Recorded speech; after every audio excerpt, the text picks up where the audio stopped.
Stress is the difference between the programming of a 40,000-year-old brain and the reality of the 21st century world you live in. You see, your brain was programmed for survival. It throws you into a fight or flight response when the slightest thing starts to happen.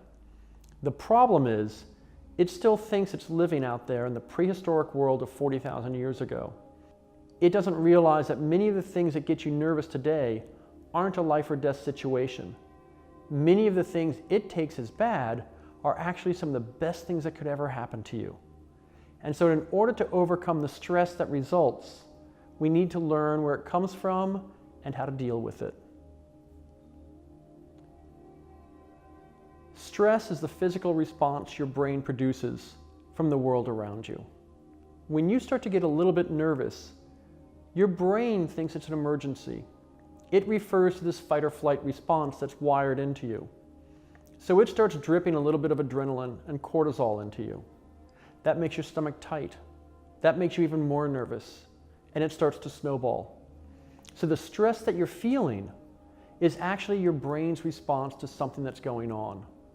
The problem is, many of the things that make us nervous today are actually wonderful opportunities that could be the best thing that could happen in our lives. And instead, your brain takes it as a threat and responds in kind. We manage stress not by feeding into it, but by putting the pause on it. The less we respond to stress, the more we can manage it and manage our lives. So the next time we start feeling stressed, the next time we start feeling that we're spinning out of control, stop, breathe. Calm yourself down with big, deep breaths. What this does is it sends a signal to your brain that everything's okay. The brain figures, hey, we're breathing slowly and deeply, so everything must be fine. There's nothing to fear. When we start doing that, the body settles down, and that gives us the ability to start managing our stress. Not when we're nervous, not when we're spinning out of control, but once we're calm.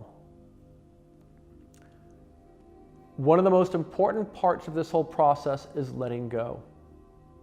If you feel that you can't let go of whatever it is that's causing stress, what we're doing is we're letting the distractions lead our life. The way to overcome this is with your focus, with your attention, with your awareness. If you need, place your awareness and your attention on an object on your desk or at your home. It can be a pen or a pencil, and just focus on that. You can scroll through your senses and just remind yourself, what is there in front of me? What color is it? What sounds do I hear? What things are going on right here, right now? So that you can return your attention to the present moment rather than to the what-if scenario that stress always causes. The quicker we learn to breathe slowly and evenly down deep into our lungs, the quicker we can start addressing our stress, our fear, our anger, whatever it is.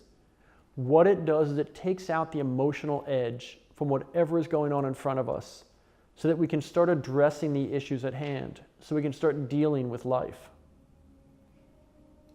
Managing stress is a lot like meditation because we use meditation to deal with stress. In meditation, we breathe, we focus on that breath, we acknowledge our thoughts when they happen, and then we let it go. We do that exact same thing when we're managing stress. We breathe to get rid of the emotion. We acknowledge whatever the issue is at hand. We let it go. The only difference is we come back at a later time to address that issue, to look at it from a place of grounding and logic rather than emotion.